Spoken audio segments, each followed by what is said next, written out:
What's up, y'all? I got a question for y'all. At this point, should we make a jingle?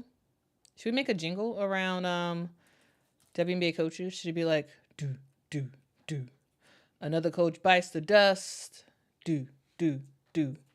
Another coach bites the dust, and another one, and another one. Another one bites the dust.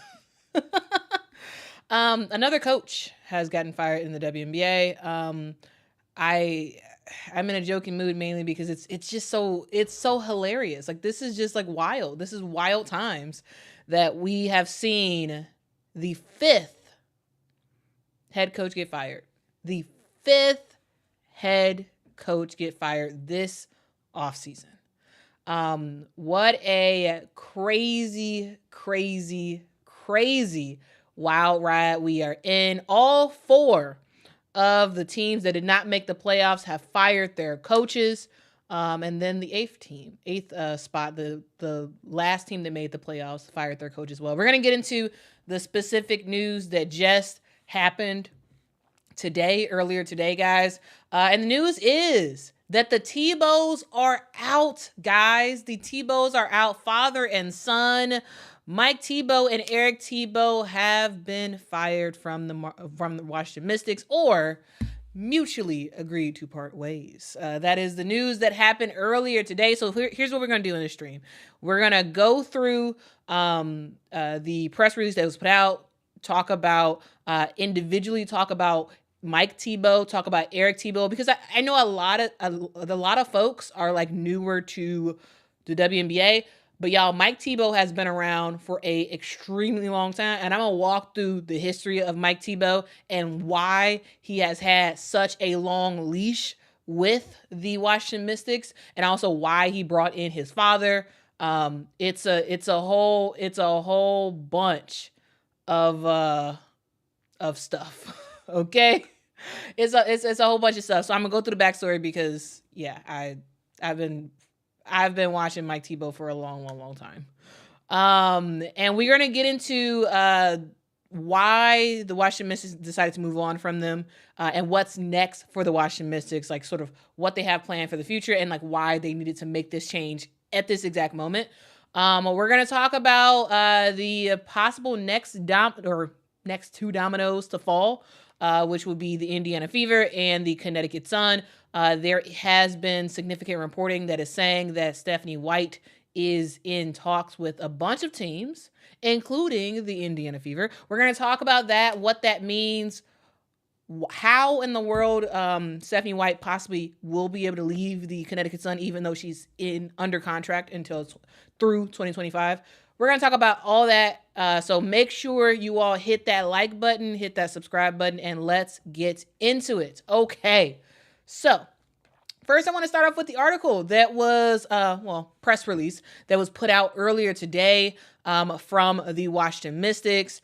So here is what they said. They said the Mystics, Mike Thibault and Eric Thibault, agreed to part ways, i.e. they were fired. So it says Mystics to undertake new leadership search. Montreal basketball president Michael Winger announced today that the Washington Mystics general manager Mike Thibault and Eric Thibault and head coach Eric Thibault have mutually agreed to part ways. It says, after extensive reflection and conversation, we have decided we are at a point in our competitive and evolutionary cycle to turn the team over to new leadership with a renewed vision to carve our path into the future of WNBA basketball. Coach Mike elevated the Mystics program to its proud status as a league leader in innovation, the standard bearer in player care, and a model franchise. I don't know about this. The standard bearer in player care. They got kicked out of their arena. They used to play where the Washington Mystics or where the Washington Wizards played. They got kicked out of their arena. They're in a very, very small arena. Model franchise, your franchise player, i.e. Elena Deladine, refused to play this past season because y'all cored her and she wanted to be gone. I don't know. I don't know about this. I'm just saying the standard bearer in player care and a model franchise. I think that's really trying to alternate reality, kind of, because again, you play in an extremely small arena, very, very small arena. Your practice facility, I'm just saying. Anyway, let's continue. It says, Mike Winger says that Mike Thibault built and coached the championship team, developed high-performing players, and pioneered many of the processes teams use today in building rosters and organizations. His fingerprints are all over this franchise and will be for years to come. We are grateful for Mike's commitment, passion, and leadership, and wish him well. Coach Eric Thibault is a skilled coach. And equally talented motivator. Our players are fortunate to have played for Eric these past 2 seasons, and as will many other players in this league for decades ahead. Yeah, very fluffy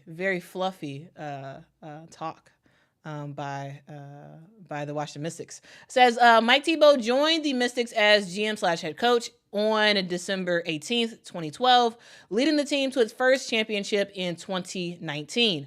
Under his leadership, Washington made 8 postseason appearances following the 2013 season, his first season with the Mystics. Mike Thibault earned his 3rd WNBA Coach of the Year award. Numerous players under his tutelage, that's a word I haven't heard in a while. Numerous players under his tutelage received individual accolades, including MVP and all WNBA honors. Before the 2023 season, Mike Thibault moved away from the bench to lead the team's basketball operations. It says Eric Thibault was named the team's 14th head coach on November 15th, 2022. He spent 10 seasons as an assistant coach with the Mystics, including 4 seasons as an associate head coach. Throughout his tenure, Eric Thibault played a vital role in all aspects of the team's basketball operations. He helped lead the Mystics to 9 postseason appearances, including back-to-back trips to the WNBA Finals in 2018 and 19, culminating in the franchise's first and only WNBA championship in 2019. Under his guidance, many players achieved significant individual milestones. So yeah, this is the message that was written by the president of Monumental Basketball, Mike Winger, announcing that Eric Thibault and Mike Thibault have been fired, aka mutually agreed to part ways. So, very, very fluffy language. Extremely, extremely fluffy language. Yeah, guys, this was a long time coming. And let's get into why this was a long time coming. The reason why is because this Washington Mystics team, they had a slight heyday for a hot sec. And then after they won the championship in 2019, it basically was a nosedive from there on. This is a team that has struggled to find success over the last several years. You have players, i.e., your best player, wanting to get out. You've dealt with a lot of injuries. You just haven't been able to bring top talent to Washington and have success after the championship, right? And this is something that people have been complaining about the Washington Mystics for a while now. And when the decision was made to promote Eric Thibault to the head coach, one, I was partially surprised about it. I was partially surprised because Eric Thibault, he had never been he'd never even been an assistant coach anywhere else besides Washington. And it felt a little bit like my dad's in charge, and so he's just going to hire me, and he's going to promote me, and I'm just going to do that. It felt a lot like that, and we're going to get into the records of these coaches. We're going to get into that, but this was a long time coming. Truly, I really do think that I'm really surprised that this didn't happen sooner. Like this, yeah. But good on Washington for finally saying, you know what, we need a new path forward, and that's exactly what they did. Let's talk about let's talk about Mike Thibault. So let's talk about Mike Thibault. Mike Thibault, did you know that Mike Thibault is the winningest coach of all time in the WNBA? Did you know that? Yeah, it's a fun stat. As y'all know on this channel, I love to find random stats that are just interesting in my opinion. And here's one that I want to talk about because Mike Thibault is a coaching legend. He is. He just is. When it comes to the WNBA and when it comes to like coaches that's been around for a long time, you talk about sort of legacy that coaches have built in the WNBA. Mike Thibault was that. You know, when you think about the winningest regular season coach of all time in the WNBA, it's Mike Thibault. Look at this chart. So this chart shows the top 10 most winningest coaches in terms of regular season wins. And Mike Thibault is at the top of that. All right. Mike Thibault has been a WNBA head coach basically for forever. Basically for forever. He started off as the head coach of the Connecticut Sun and has been coaching from there. I just wanted to show this because I thought it was pretty interesting. He is the winningest head coach. So yeah, when it comes to regular season wins. So that is very important to say. When it comes to regular season wins, he is the winningest coach. Did you know second place when it comes to regular season wins is actually Cheryl Reeve. Cheryl Reeve has won 330 games in the regular season. Mike Thibault has won 379. All right. So yeah, I just wanted to talk about that and show that because yes, Mike Thibault has been around a long time, coaching legend. However, times have changed, and let's kind of talk about this. Okay. So let's get into Mike Thibault's coaching record. So as I said before, also guys, if y'all could do me a huge favor and hit that like button, if y'all could, that would be absolutely fantastic. Guys, it really does help more people find the channel if y'all could hit that like button.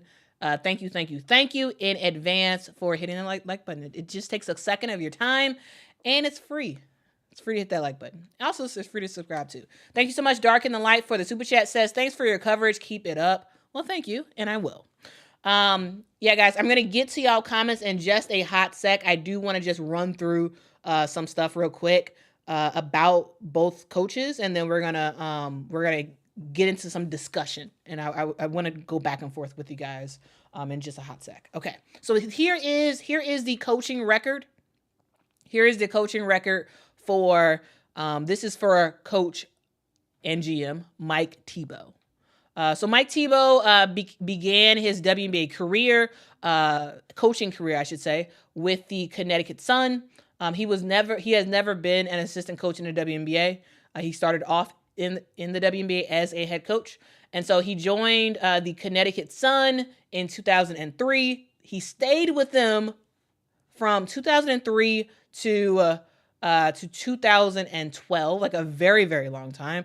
Made it to the Eastern Conference championship twice with the Connecticut Sun.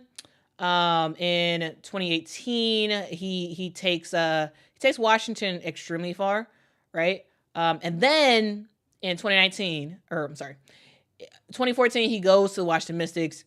Starts to build with them.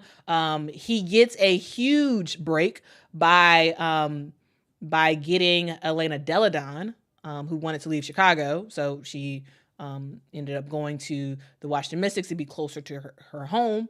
And that was the break that Mike Thibault really needed to sort of fully elevate the Washington Mystics and actually get them to the point in 2019 where they won a WNBA championship.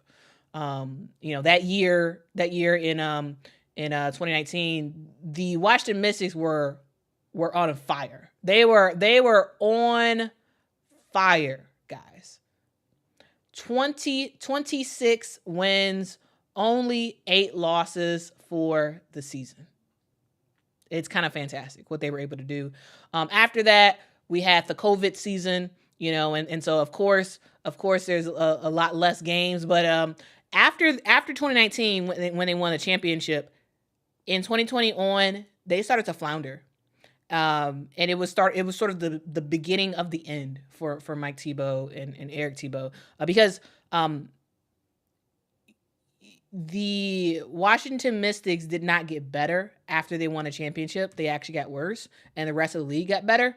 And you could tell, even though the COVID season was pretty short, it's a bad record. They went from winning 76% of their games in 2019 when they won a championship to only winning 40% in 2020. Again, COVID year, but still. And then it just continued on from there, right? In 2021, they were pretty terrible. Only won 37% of their games. In 2022, they got better. Absolutely. This is the year that they got better, but still not very good. They won 61% of their games. And at this moment, after the 2022 season, that is when the team decided to just have Mike Thibault be the GM, and they decided to promote their assistant coach, Eric Thibault, to become a head coach. So here is Eric Thibault's record. Eric Thibault's record is all around the Washington Mystics. So Eric Thibault became an assistant coach with the Washington Mystics in 2013. So again, his dad is the head coach and GM, and he hires his son to be an assistant coach. I mean, not terrible. I mean, sure, nepotism, sure, but you see that happen where players or where coaches may hire their people, their family members for stuff. Like, not crazy surprising, because again, the WNBA was a very different place in 2013. Very, very different place. Now, is it likely that this could happen in 2024 in the WNBA? No. Going forward, I don't think it's likely that we will see a situation like this happen again. What specifically happened with the Washington Mystics, which is why, again, I'm very happy that as a team they decided, you know what? No, we need to change. Let's change this up. But in 2013, we saw the Washington Mystics hire the GM and head coach's son to become the assistant coach. So Eric Thibault is on the sidelines. He's an assistant coach. So from 2013 to 2018, he's just a regular assistant coach, just like everybody else. But then in 2019, they promote him to associate head coach. Now, guys, in the WNBA, becoming an associate head coach, that means you're basically next in line for the head coaching position. That means that you are the highest of the totem pole when it comes to assistant coaches. You are, if the coach gets ejected, you're the one who's finishing the game as the coach, right? You're kind of doing all that stuff. And it also means that, like, when other teams are hiring for a head coach, they're looking at other associate head coaches to kind of see, get the lay of the land and see if they want to bring them on. But Eric Thibault becomes the associate head coach of the Washington Mystics in 2019. So he's getting groomed. He's getting groomed for a head coach. So he was the associate head coach for 2 years, 2019 and 2020. In 2021, they brought him back down to assistant coach, a regular assistant coach. So he was there as an assistant coach from 2021 and 2022. And then in 2023 was when they decided to promote Eric Thibault to become the newest head coach of the Washington Mystics. So he became the 14th head coach, for the Washington Mystics. And in that time, his team floundered. Yes, the Washington Mystics over the last couple of years have dealt with injuries. Absolutely. To Elena Delle Donne, to Shakira Austin, to Brittany Sykes. Like, a lot of players have dealt with injuries with the Washington Mystics. However, even when players were healthy, at times it just felt like it felt like on the court, some of the plays that they were running and some of like this overall schemes that they were doing, it just wasn't all adding up, right? It wasn't all adding up, and they weren't finding success even when the team was healthy. So they ultimately end 2023 with a record of 45% in terms of the win-loss. Won 19 games, lost 21 games, and then this past year, still, you bring in, first of all, you go to the WNBA draft, you select Aaliyah Edwards, who is a really good player, but you make the decision to actually skip over Angel Reese, a player who could have given you a huge boost when it comes to just attendance and jersey sales and merch, and also play on the court too, but also all these other things. They decided to skip her, bring in Aaliyah Edwards, which Aaliyah Edwards is fantastic as well. But it just didn't seem like the Washington Mystics it didn't seem like the structure of their offense, the structure of the defense, like the way that they played the game of basketball, it didn't seem like it made sense a lot of times. And there were times where they would be in the game and then would completely collapse late in games. And it's like, okay, what in the world? Like, what is going on, guys? Like can we get it together? But it didn't happen. So after the 2024 season, the team makes the decision to move on. Now, here are my thoughts about why specifically the Washington Mystics chose right here, right now, to move on. The days of coaches given chance after chance after chance, given time after time after time, it is over. It is over. We talked about this before when Latricia Trammell was fired, right? We talked about this. There have been times where Mike Thibault as a coach had bad seasons, right? There's been times where other coaches have had bad seasons, and in the past, coaches would get more time. It's over. We have seen that ever since the Washington Mystics have. See, Mr. President is all worked up. Mr. President is all worked up about this situation between the Washington Mystics. He is very upset, very, very upset about the situation. When I was reading the story earlier, he was barking too. So, Mr. President, Mr. President is a big time women's basketball fan. I'm just saying, he's a big time women's basketball fan. And he be having some thoughts. He be having some thoughts. We'll be talking. Okay. But anyway, the days of giving time, it's over. It is absolutely over, guys. Ever since the Washington Mystics won the WNBA championship in 2019, they have floundered as a team. They've gone down. Yes, and of course, after winning a championship, yes, sometimes teams do go down. But like the way that the Washington Mystics went down, it is just like, oof. Like it's terrible. And when you look at a team like Washington Mystics, you're in a prime area. Washington is a prime location when it comes to just like being a big metro area. And they can't make anything work. They can't get top players to want to go there and want to stay there. And that necessitates a change. The team just overall needs a revamp. This team has been with the same GM and head coach since 2013. That's a long time. That is a long time to be with the same GM and coach and head coach in Mike Thibault. It was time to make a change. You need to revamp your offense. You need to revamp your defense. You need to revitalize the team as a whole and get the city to support the team.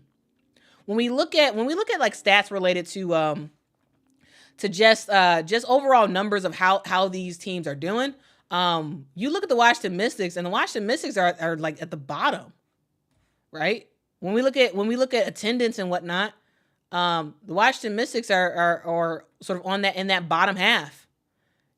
Partially the reason why is because the Washington Mystics are not in a real is not in a real arena. It's not in a WNBA arena. They're in a small arena.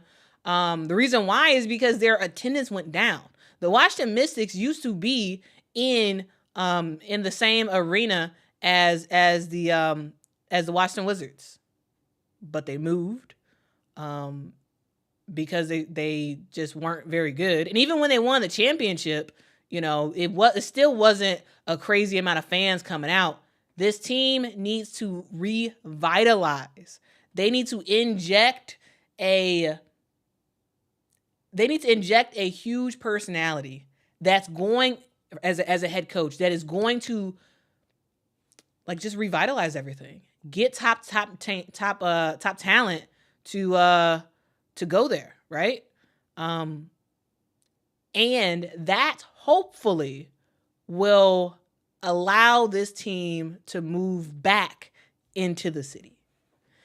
Adrian, what up, Adrian? Adrian is a long time Washington Mystics fan. She is saying Mystics lost a lot of fans when they moved. Well, yeah, facts. But also they partially moved because it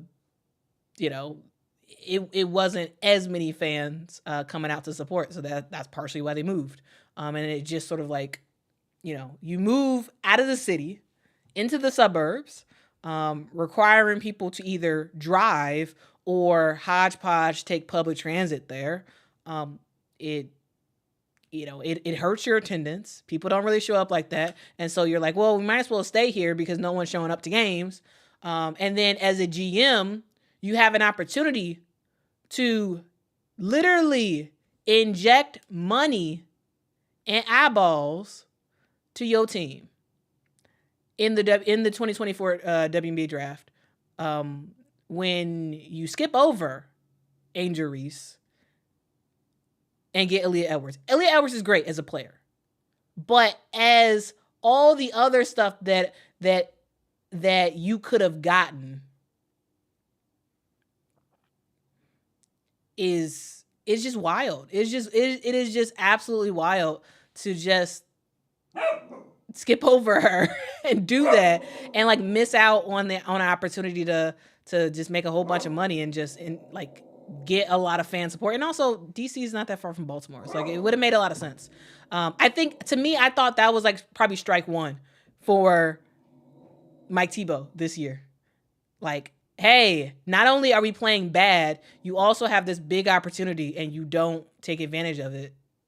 You lose the best player on your team, Elena Deladon, who's like, yeah, I know you cored me, but I don't want to play for you. I feel so strongly that I don't want to play for you.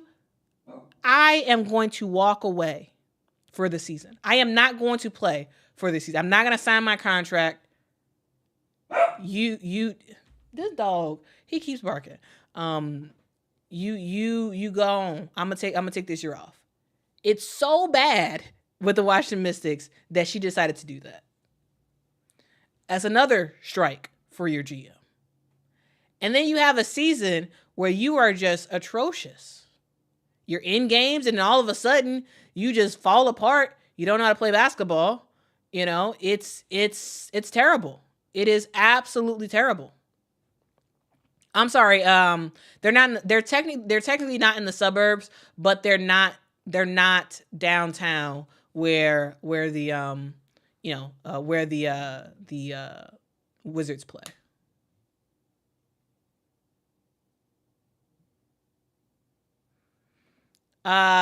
Tom says, I think the biggest regret I think the team will have in the long run is passing up Angel Reese for Aaliyah Edwards. The hometown girl would have been enough for fans to come. Yeah. That would have been actually been huge. Like, absolutely, that would have been huge. P says, I watched the Mystics a lot in the second half of on League Pass. I think they're going to be really, really good in time. They have good pieces. They just don't have the coaching, in my opinion. In my opinion, they don't have the coaching that is able to harness the talent that they have right now and to develop talent for the future. Like, I think that's what they're missing. That's the piece that they're missing. They have good talent, but you need a coach that can get the best out of players right now and get players to get better, even better players to come and play for you in the future. Like, that's a thing that, you know, is yeah. Conlaney says Eric Thibault's 2-year record as Washington head coach is the same exact record as Christie Sides in her first 2 seasons in Indiana, at 33 wins and 47 losses. Conlaney, thank you so much for that extra context. Thank you. Facts, Adrian. That too. their best point guard, the player who, in my opinion, was the best 1-2 punch I've seen in the WNBA with Elena Delle Donne. You all, when Washington won, and when they were doing really, really well, what did you have? You had Natasha Cloud and you had Elena Delle Donne. They were a fantastic 1-2 punch. Fantastic 1-2 punch. So I'm just saying, you know, this team has potential. It's just bad decisions from a GM perspective and bad coaching. A thing to note is that the Washington Mystics are in the lottery for, I'm sorry, I put 2024. I meant 2025. They're in the lottery for 2025 to get some younger talent to come in the door. I really do think that this is the perfect opportunity. And it made sense for the team to move on now. Because the thing is, if the Washington Mystics get the number 1 pick, you need to make sure you have the best people on staff to take advantage of that. Because if you get the number 1 pick, you're, of course, getting Paige buckets, right? You're getting Paige Beckers. And I don't think, like, Eric Thibault, I don't think would have been able to take advantage of it from a head coaching perspective. I don't think he would have been able to take advantage of the talent that he would have. He already hasn't, in my opinion, taken full advantage of the talent that they had this year, right? And so you're bringing in possibly a number 1 pick. You need to absolutely make sure you have the best coach in there possible. That's what you got to do. It is, when it comes to the WNBA, it's what have you done for me lately? Are you winning? And if you want to win, you have to not only be able to draft well, but you also need to be able to develop. And I don't think they were able to do it. I don't think they were able to do it. And so, in my opinion, this is a W move by the Washington Mystics. Yes, I have a general belief, and I've talked about it on this channel in the past, where I believe that new head coaches need to have 3 years to really see what they can do. However, one, I don't think that Eric Thibault should have even been the head coach. I don't even think he should even had that, right? Because he hadn't proven that he could really be a head coach. Because the only team he's ever been an assistant on is his dad's team, right? And so like so that's my thing. I really don't even think that should even happen. And so yes, I am very, very good with the decision to move on from the Thibaults. Mike Thibault, he's a legendary WNBA coach. He is. He's the winningest regular season head coach ever in the WNBA, right? That's something that, is on his resume until Cheryl Reeve breaks it next year. She'll break that record next year. So legend, been around for a long time, has helped to develop players in the past, and has had some good teams in the past. It's a new day. It is a new dawn. It is a new day, and WNBA teams are recognizing that. They're recognizing that, and they're making changes. And also, guys, my final point is this team is in a small arena. They're in a small arena, and they need to win in order to garner support. If the Washington Mystics want to move from the arena that they are at to Capital One Arena, which is where the Wizards play, if they want to do that, you have to win. Okay? Fans are not gonna come out and watch your team stink it up. They're not gonna do it. All right. This year, the Washington Mystics averaged 6,000 fans. Right. I remember a time when the Washington Mystics used to lead the WNBA in attendance. Yeah, in Mike Thibault's first year, his sort of in 2003, I should say, his first year as a coach, but when he was coaching with the Connecticut Sun, did you know that the number one attendance in the WNBA was the Washington Mystics? The Washington Mystics at one point used to average 14,000 fans. They go from 14,000 fans, now they're only at 6,000. How the mighty have fallen. They used to lead. They used to lead the WNBA.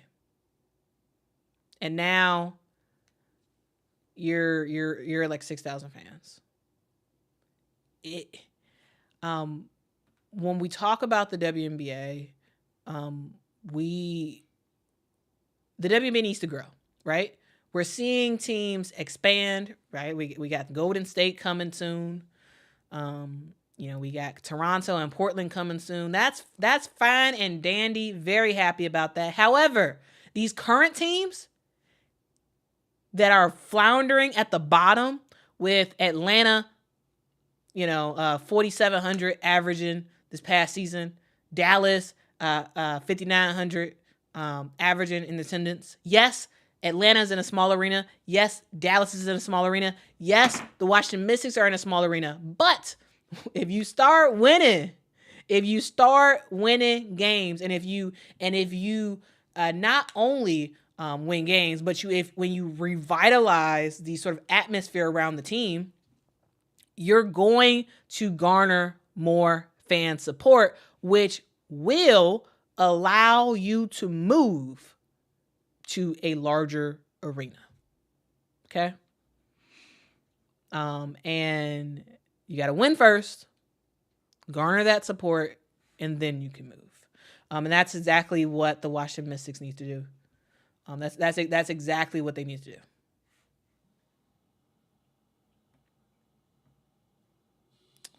Bobby says organizations are retooling for the coming explosion and growth now that Caitlin Clark has shown that the hype is real. Yeah, I think so. I think so. It's a new dawn. It's a new day in the WNBA. It is. Kojo says Capital One is more centrally located than the entertainment and sports arena where they play now, but it's not a bad location. The Congress Heights area is developing, and the arena is a 6-minute walk from the metro. Yes, but it's not a big arena either. And also, like, when the Washington Mystics used to have really, really high attendance numbers, it was back when they were at the Capital One Arena, right?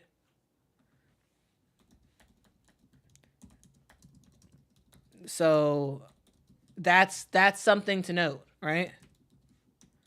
They can't really stay at the entertainment and sports arena for that much longer, guys. They can't, because, and this is crazy. The official capacity for the entertainment and sports arena is 4,200 people. 4,200 people, guys. You cannot sustain a top tier WNBA team when your arena only holds 4,200 people. Yes, you can move every now and then and go to and have a game at the Capital One Arena, but you eventually need to permanently move your arena. The only way you can do that is when you win. So that's my thoughts there. C-Smoke says, I would think Sides is the next coach on the chopping block. Yeah, I do think she is the next coach on the chopping block. Yeah, I do. I do think she is. What's up, Mike? Hope you're doing well. But I really do want to thank y'all for so much for rocking with me and joining. Facts, Adrian. Smaller than most college arenas. Yeah, it's teeny tiny. It is teeny tiny. Okay. Let's move on and let's talk about the teams that are looking to hire in the immediate future. Okay. So, here's the thing. Atlanta needs a coach. The Chicago Sky need a coach. The Dallas Wings need a coach and a GM. The LA Sparks need a coach. And the Washington Mystics need a coach. So. We have seen 5 teams so far fire the head coach. 5 teams. 5 teams have said, peace out. We're done. We're moving on. Yeah. We about to see a very, very different WNBA next year. A very, very different WNBA. And I'm interested. I'm interested in it.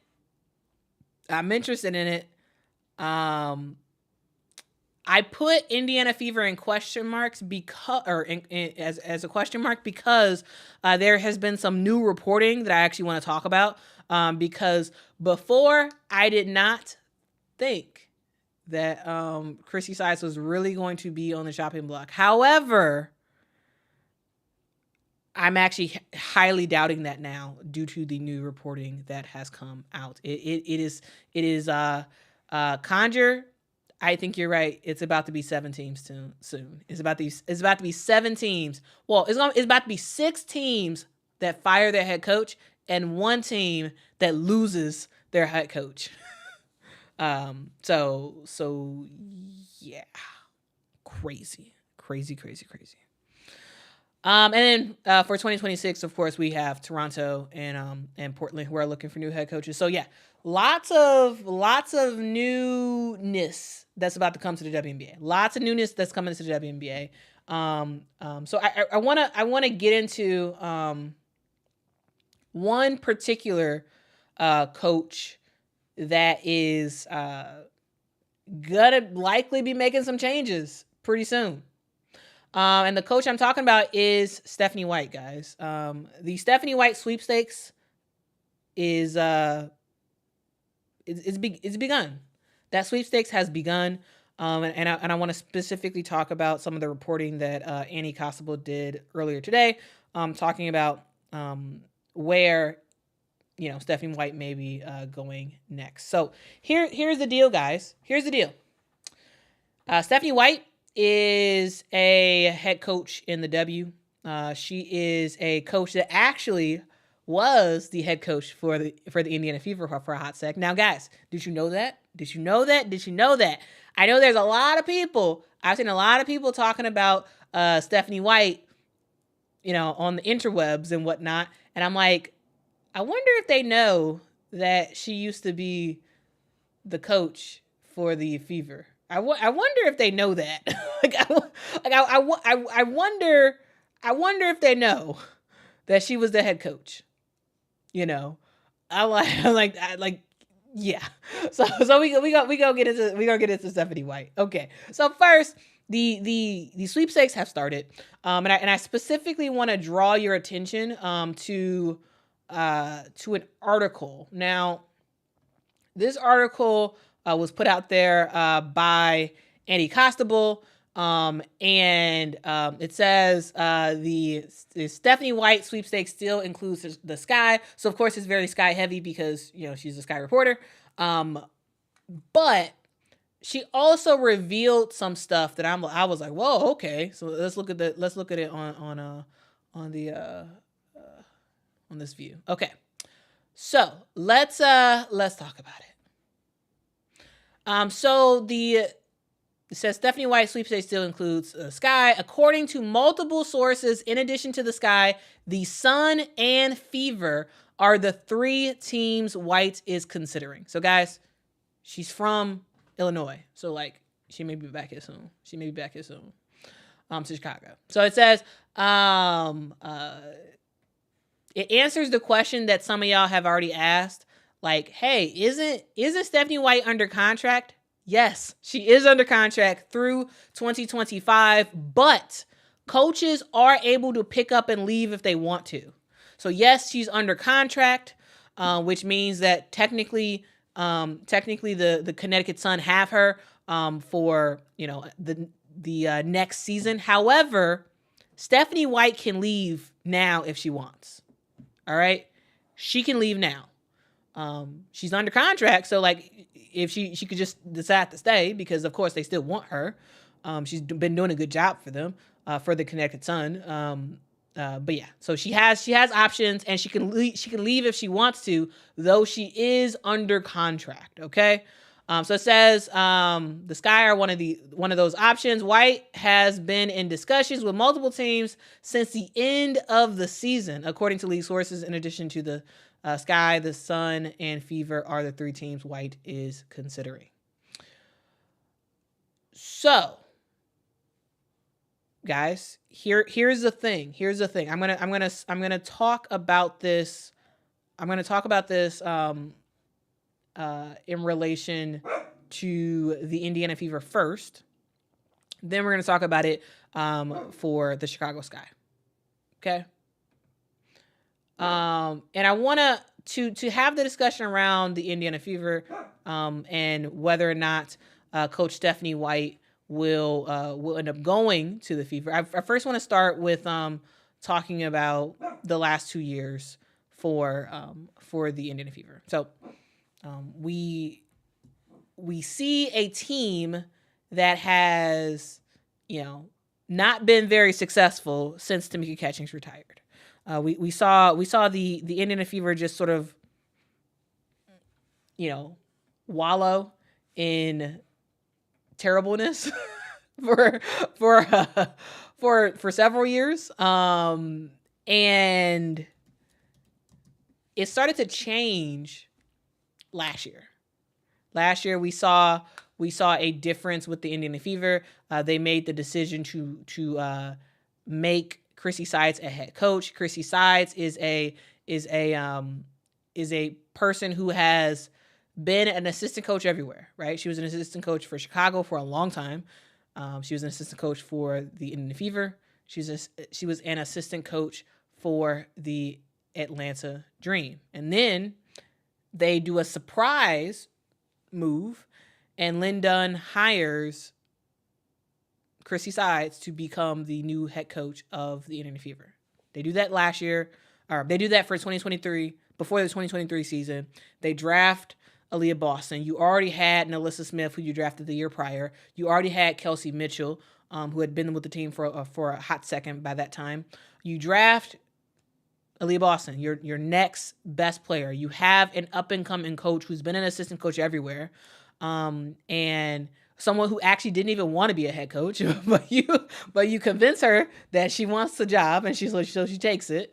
And last year, or in 2023, the Indiana Fever go 13 wins, 27 losses. Better than they did the year prior, before Christie Sides even got there.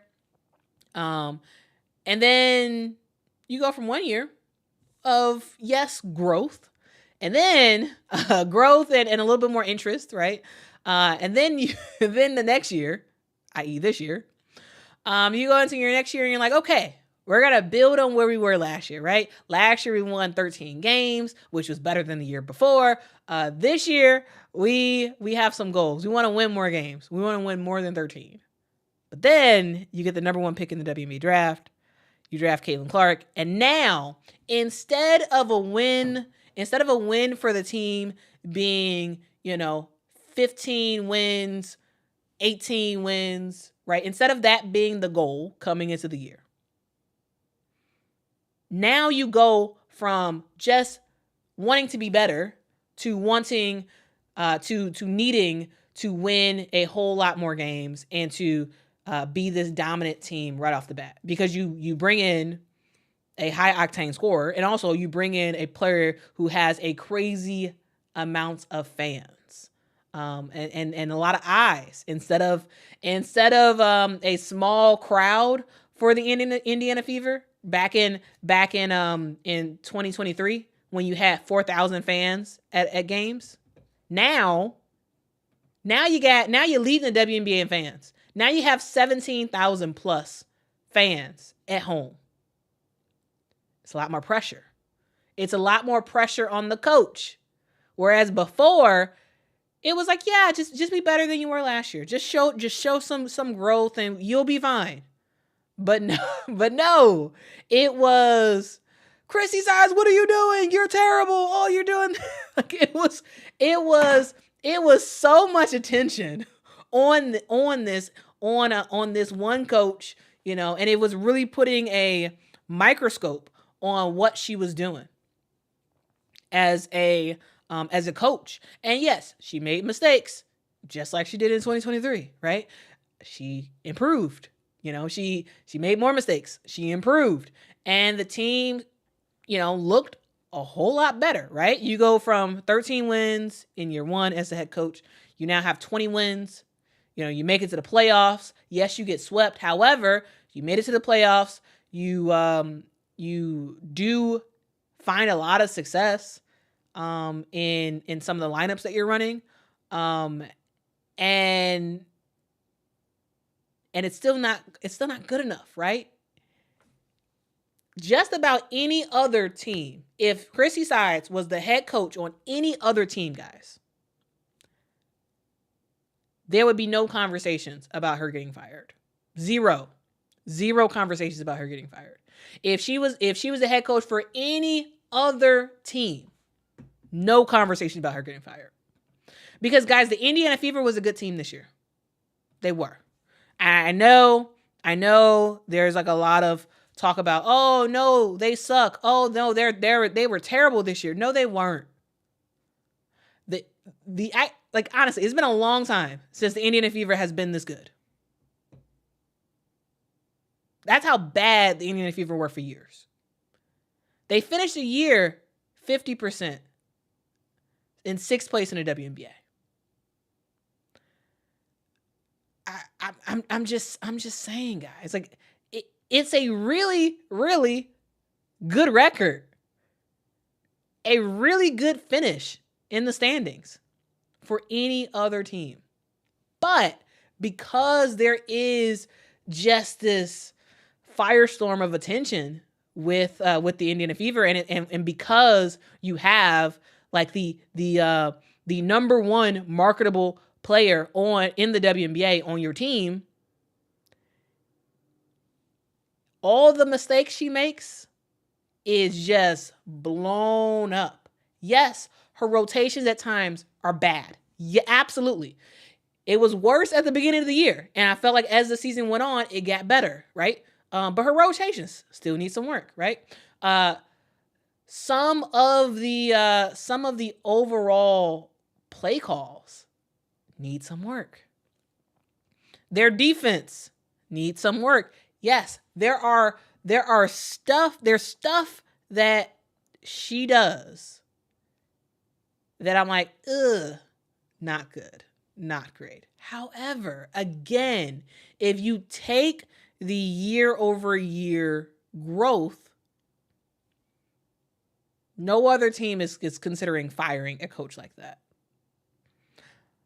But because of the unique situation that the Indiana Fever are in, because you, again, have the biggest fan base in the WNBA now, because you have the biggest player in the WNBA in Caitlin Clark, there is way more pressure on the Indiana Fever. That's why they got a new GM, right? That's why, yes, Lynn Dunn is technically still with the organization, but that's why they removed Lynn Dunn from the GM position, because this team, it's not the same Indiana Fever team as they were in 2023, because there's so many more eyeballs. There's so much money pouring into that team, and they need to take advantage of it now. So that means restructuring your team, top to bottom, personnel, top to bottom, all the players need to be looked at, right? And it also means looking at your head coach and saying, you know what? I know you did everything. You did what we asked for. We asked for you to be better than you were last year. You were. We asked you to make the playoffs. You did, right? You did what we asked you to do. However, because of the attention that we are getting, because you're still fairly new as a head coach, we need to move on. And you've been great. You've done exactly what we needed you to do. However, we need to move on. And I think that's the position. That is the position that the Indiana Fever are in. All right? Because of this unique once in a lifetime situation. Like this is like you're playing a video game and you get the cheat code. Like remember back in the day, guys, when it was like the regular PlayStation and the Nintendo 64 and whatnot. And there were these things called cheat codes where you would put in a code in the system that allows you to be able to have like super strength and like dominate all the people you're going against in the battles or whatever. Like it was cheat codes for various games. Various games had cheat codes where you put in that cheat code and you could not be destroyed. You could not lose. You was able to hit all your shots when you put in that cheat code. That is the situation that the Indiana Fever are in. The Indiana Fever have the biggest cheat code ever to exist in women's basketball. The biggest cheat code. And the rules that used to exist before don't exist anymore. And you got to take advantage of that now. So all the stuff that you would have been fine with before, no, it's done. And I think that's the position that the Indiana Fever are in. That's why they have to change out the GM. And that's, I believe, why they're in talks. Allegedly, according to Annie Costable, that's why they're in talks with Stephanie White. Christie Sides did exactly what they asked her to do. But LaHoncho, yes. LaHoncho is absolutely right. Yes. Says the movement the Fever are doing can't allow a bad coach for another year. Yes. That's 100% right. That is 100% right. That's the new day that the Indiana Fever have. You can't allow for the things that you have allowed for in the past. You can't. The movement won't allow it. The movement that and the attention that Caitlin and the rest of the Fever have gotten, it won't allow for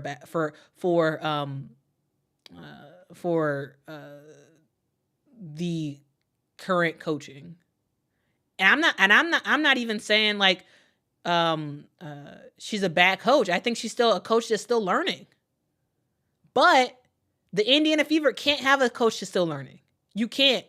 You need a Hall of Fame type coach right now. That's what you need. That's what the Indiana Fever needs. And that is why I believe they are in conversations with Stephanie White. Because Stephanie White is, in a lot of ways, the best option for coaches right now. The best option. So I'm just saying, like, I think it's the best option.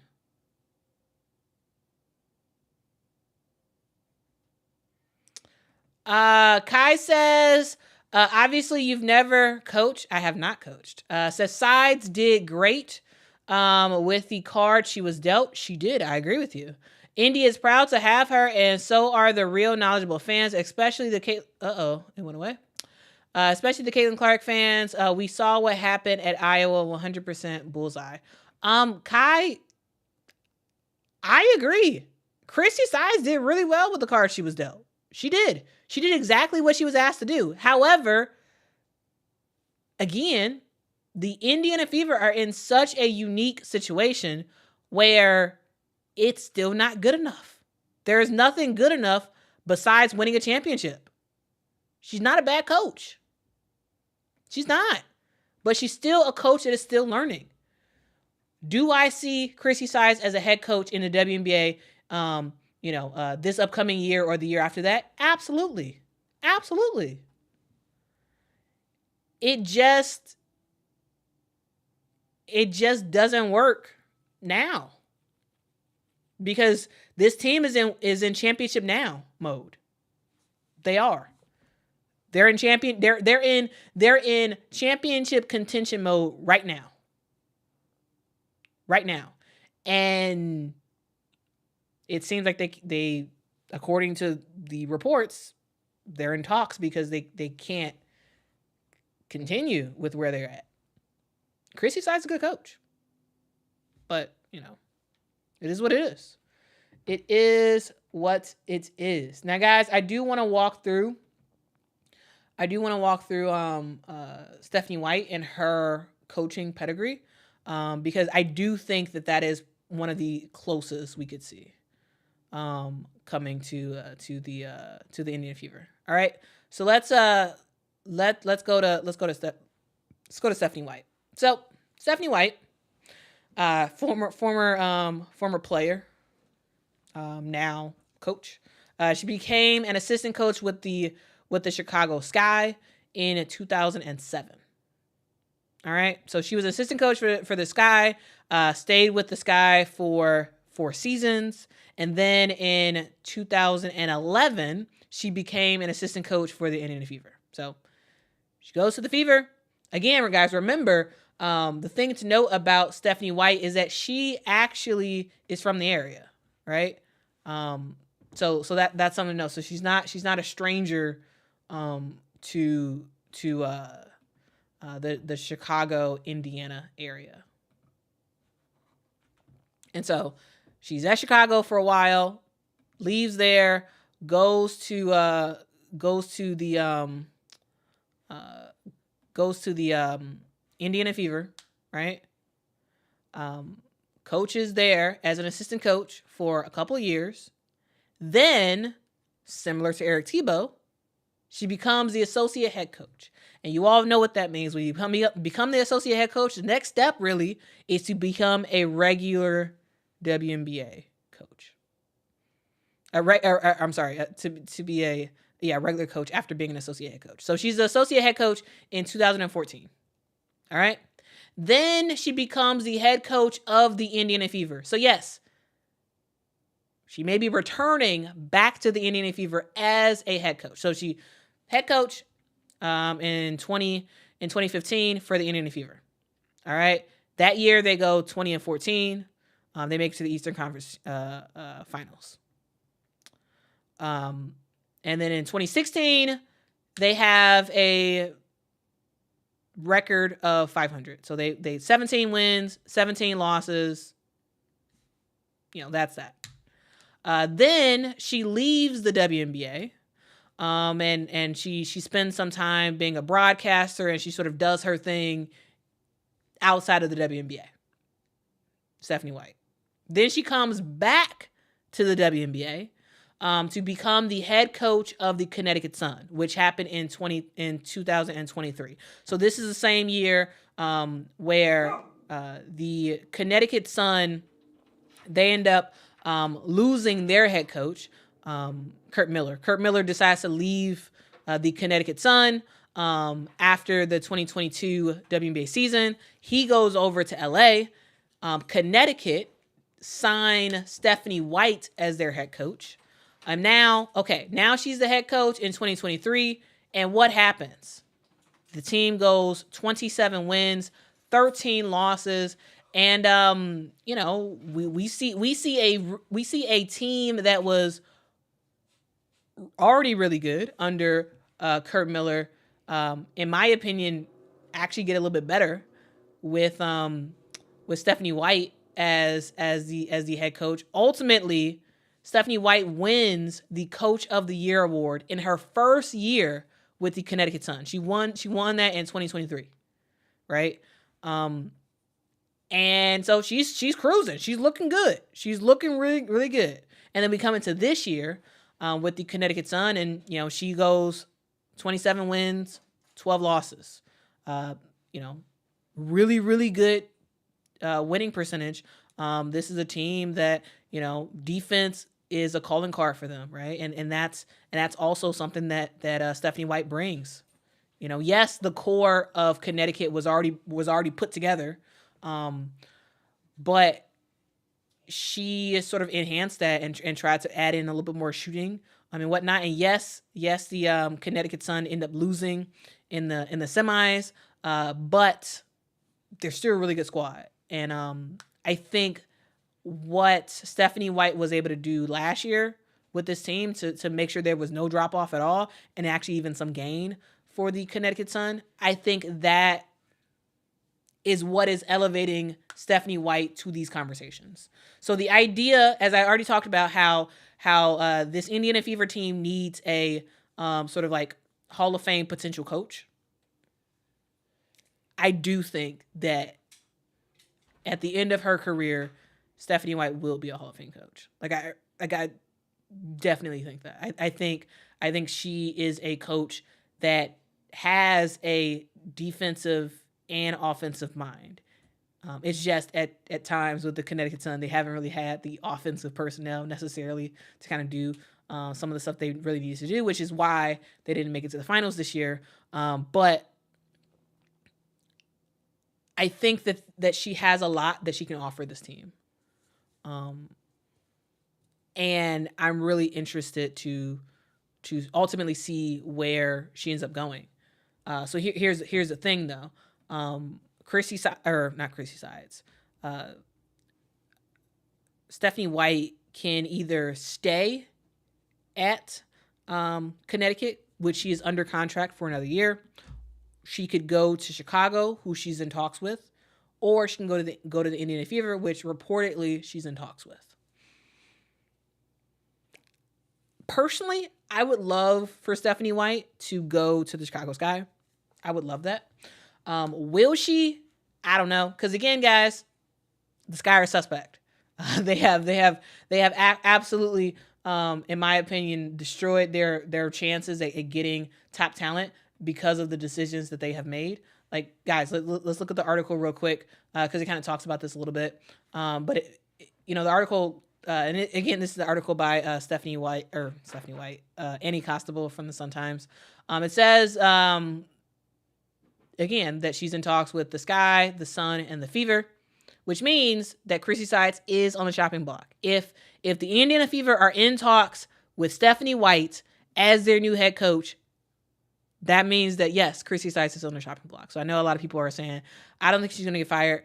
I don't know if Christie Sides get fired, but I know that they're in talks with a possible new head coach. And their GM is about to start soon. So, just saying. It says the Aces and the Mercury have set the standard regarding coaching salaries. Aces coach Becky Hammond reportedly makes $1 million, while Mercury head coach Nate Tibbetts is the highest paid coach, making $1.2 million. If the Sky, and I would also add the Fever, are serious about signing White, they need to be prepared to offer her a 7-figure salary. For the Fever to sign White, it will require some kind of buyout, considering Coach Christie Sides is currently under contract.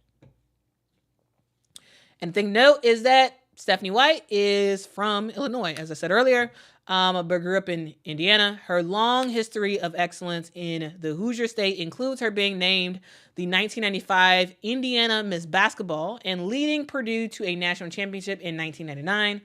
She was a part of the Fever's inaugural season in 2000. After 4 seasons, she began her coaching career as an assistant coach at the collegiate level. While she returned to the WNBA in 2007 as an assistant, and then, as I said earlier, she moved over to the Fever to be an assistant coach. Became the head coach in 2015 after 2 seasons. She left, went to college to become a head coach there at Vanderbilt, and stayed there until 2021. And then she decided to become the head coach for the Connecticut Sun. So that is Stephanie White. All right, that is Stephanie White, and the WNBA teams, several WNBA teams are on the hunt to try to get Stephanie White to be their new head coach. Now, guys, as we all know, Stephanie White is dealing with some like family stuff right now. She mentioned that at the end of the season exit interviews with the Connecticut Sun. So like, it may be a while for her to make a decision on what she wants to do. But I could absolutely see her returning home. Like, she's from Chicago, not from Chicago. She's from Illinois, Danville, Illinois specifically. She lived a huge amount of her growing up was in Indiana. And so, honestly, it's possible. It's possible that either one. You know, personally, I would love for her to come to Chicago. But as the article says, like, they're going to have to throw a bag at her. They're going to have to throw a lot of money at her for her to want to choose to come to Chicago after Chicago has you know what they did to Teaspoon, but after firing her after 1 year and whatnot. Like, they would have to pay her a bag and also guarantee that, no, you're not getting fired. You know, we're not going to fire you. We're not going to mutually part ways with you. That type of thing. And for the Indiana Fever, if they want her, if they want Stephanie White, they're going to have to move on for Christie Sides. Now, again, Christie Sides has done a good job. She has. But as I said earlier, what a good job seems not to be good enough for the Indiana Fever, because they are looking to contend now, not just get better, contend. And so if the Indiana Fever are able to get, Stephanie White to agree to become their new head coach, then I think Christie Sides is gone. If they don't get Stephanie White, Christie Sides is there for another year. And I think she improves even more. Like, next year, Christie Sides, I believe, will get the Indiana Fever out of the first round. I do. I 100% believe that. I think she is a coach that is looking to be like a good coach. She just needs a little more time. So that's kind of my thoughts on that front. ultimately, who knows what happens, what will happen. This is just reporting. Because it's like official reporting that I'm seeing, I'm actually taking it kind of seriously. Like, oh, like it actually is possible. You know, like before, yes, there were talks before about, oh, is Christie Sides getting fired and all this other stuff. And I was like, I don't really want to talk about it because like it truly is all speculation. But like to me, it's a little bit more weight. It's a little bit more weight to this conversation. The reason why I want to talk about it is because like it was actually written by like a journalist that I actually like believe what she says. And so I was like, oh, if Annie's talking about it, okay, maybe it is. Maybe this is a thing. Okay, maybe that's a thing. So that's why I want to talk about it. Who knows? But again, Stephanie White, come back to Illinois. I'm just saying, like, yes. Make sure the Sky give you a bag. Make sure they give you a whole bunch of money, and come on to Chicago. Okay, this is what you were an assistant coach for us. So come back home to Chicago. I'm just saying. Will she? I don't know. If I was her, would I? No, I wouldn't. but as a Sky fan who is literally invested in the Sky because I give them my money all the time for season tickets. I want us to be good, and I want us to develop, and I want us to get better. And I think that Stephanie White will help us do that. Okay.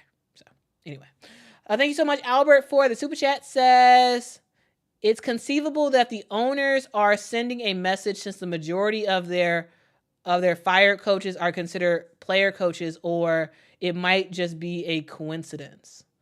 I mean, the owners for sure are sending a message that we want to win now. I think that's the message. I don't believe a lot of these coaches were. I mean, Teaspoon, yes, was a player's coach. Yes, I would say Latricia Trammell was a player's coach. I don't know if I would consider Kurt Miller a player's coach. I don't know. I don't know if I consider Tanisha Wright a player's coach. Yeah, so they're definitely sending a message that if you don't win, we're firing you. That's the message they're sending. That is 100% the message they're sending. You better win now, or you're gone. You're on the chopping block every single year. I think that's the message. That is 100% the message. And honestly, I'm not mad at it. I am personally not mad at that message. I'm not mad at it. Because you got to win. Again, we are at a money time. This is a money era. And Matthew says sides to the Sky if she get canned. Possibly. I think it's possible. I think it's possible. Hey. Who knows? Rasa says, but the owners are forgetting not everyone can win. Of course they know that. They just don't think it should be them. You know, they just don't think it'll be them. It should be them.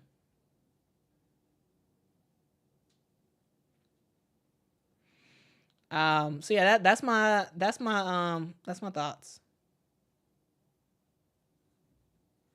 That is my thoughts on that. So yeah. Appreciate y'all so much for hopping on and hanging out with me as we did this live stream. Yeah. Unaided Foot says they also need to put all the refs into refresher training, clean up some bad habits and lazy calls. Facts.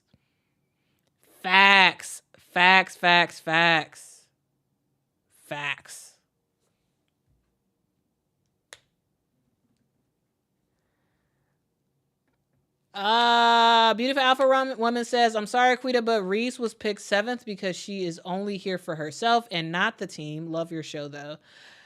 I gotta push back on that. I have to because, I mean, look at the results. Look at the results when she was at LSU. Yes, she was the star of the show. Yes, she was the main attraction.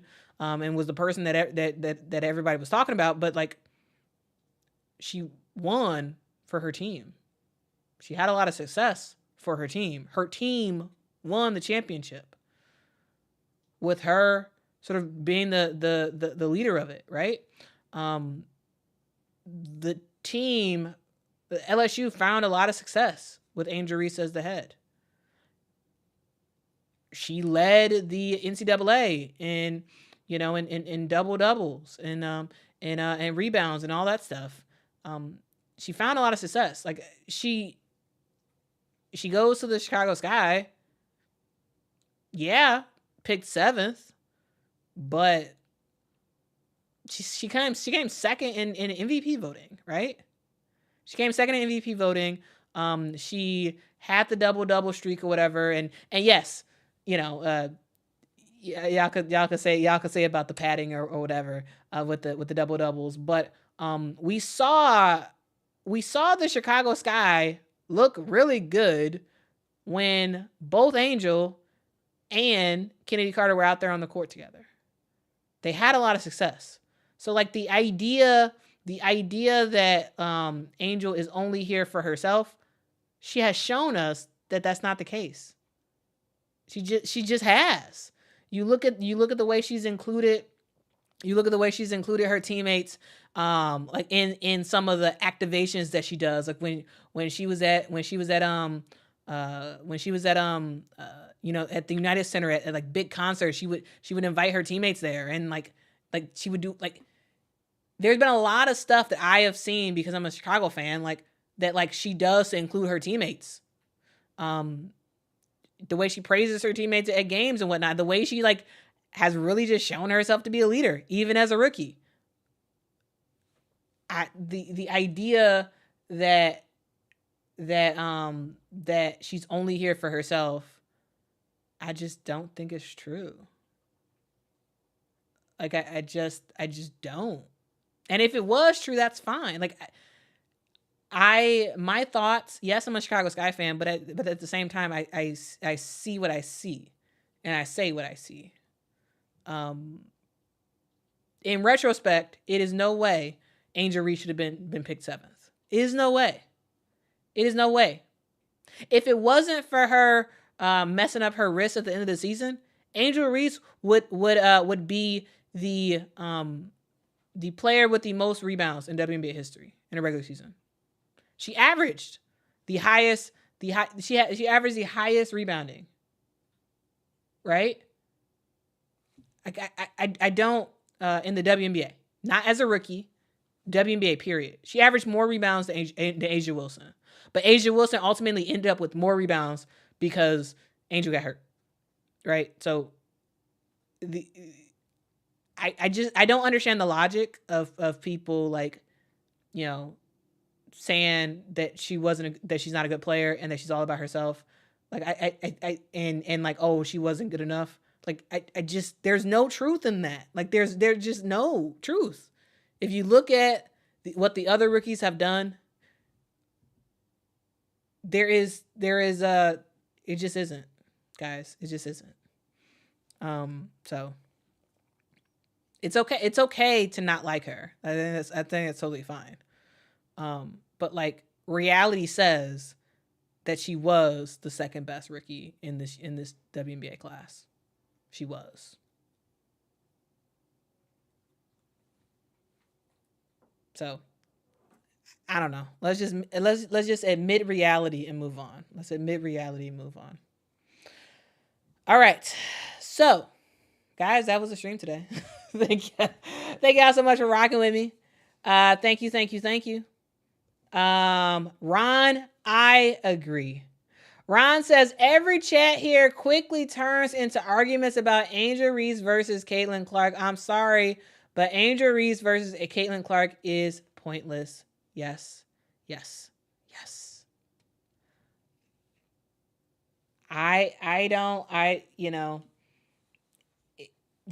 Because it feels, I think some people feel like if you praise Angel, it's an attack on Caitlin.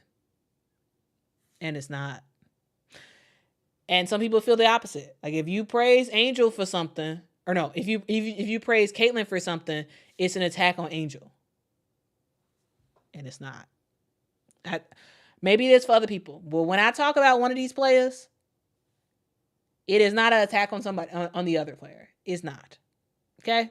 It's not.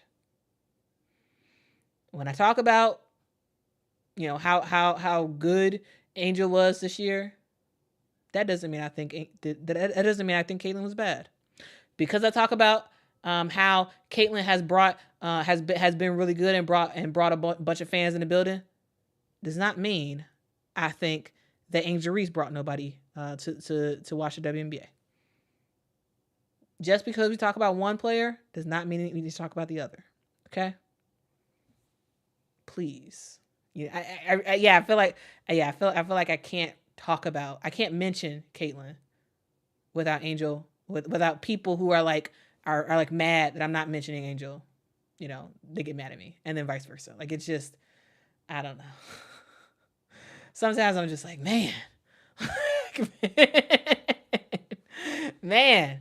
Like, I don't know. It's like bad faith arguments. I feel like a lot of times, and it's unnecessary. Like, it's unnecessary. Like, why? They're both fantastic. Absolutely. I have paid good money to see both of them play. I've paid good money to see both of them play. I enjoy it. I think it's awesome. And I'm not a hater of one player because I mentioned the other player. So I don't know. I just feel like it's like too much. It's like too much.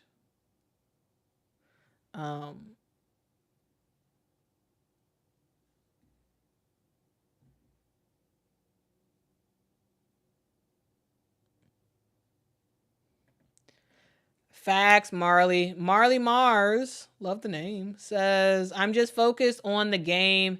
At the end of the day, I don't care for all the outside BS. I'm here to watch sports and to see the players do their thing. That's all sports should really be. Facts. Okay. Like, that's, yeah, Marley, I'm in agreement. I am in agreement.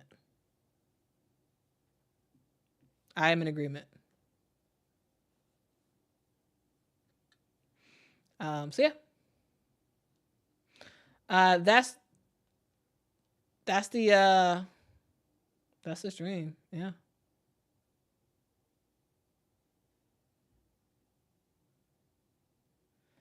Oh my God, Kai. Where are you getting your facts from, dude? The Sky set a record this year for sellouts. I believe it was 11. I forgot the exact number, but like they had a record for sellouts this year. What are you talking about? Angel can't sell out a home game. She sold out several home games for the Chicago Sky this year. Like, guys, like, please, can we be in reality? If you don't like her, that is absolutely fine. But like, why are you saying that like she's not bringing out fans and she can't sell out at a home game? She has several times. I don't understand. I don't understand. Like, I don't know. I don't get it. I really don't. I really don't understand. I don't understand. So yeah. Anyway. Anyway.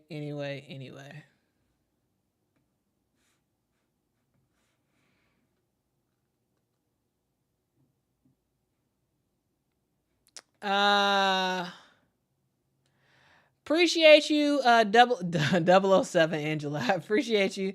Thank you for the super chat. Says, love your passion, not a Sky fan, just a Quite fan. I appreciate you. I appreciate you.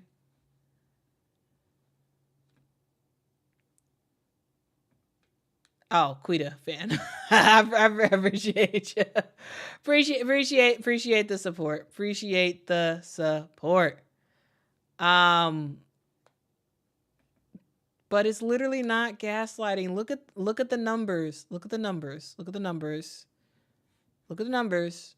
She literally has sold out home games. She has.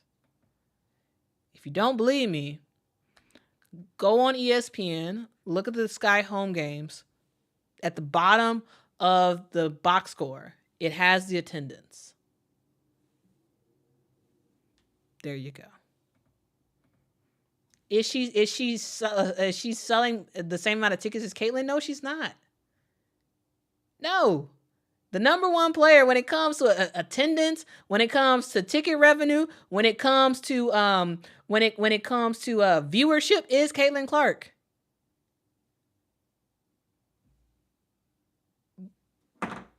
That's reality. But also, it's reality that yes, Angel has sold out games this year. Yes, the Sky have. If you don't believe me, the Sky literally put it out, saying, talking about the amount of sellouts that they had this year.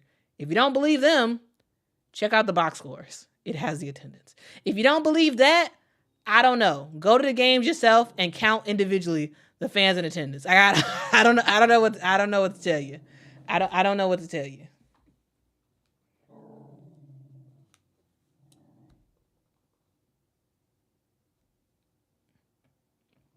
FM says, Quita, don't waste your energy.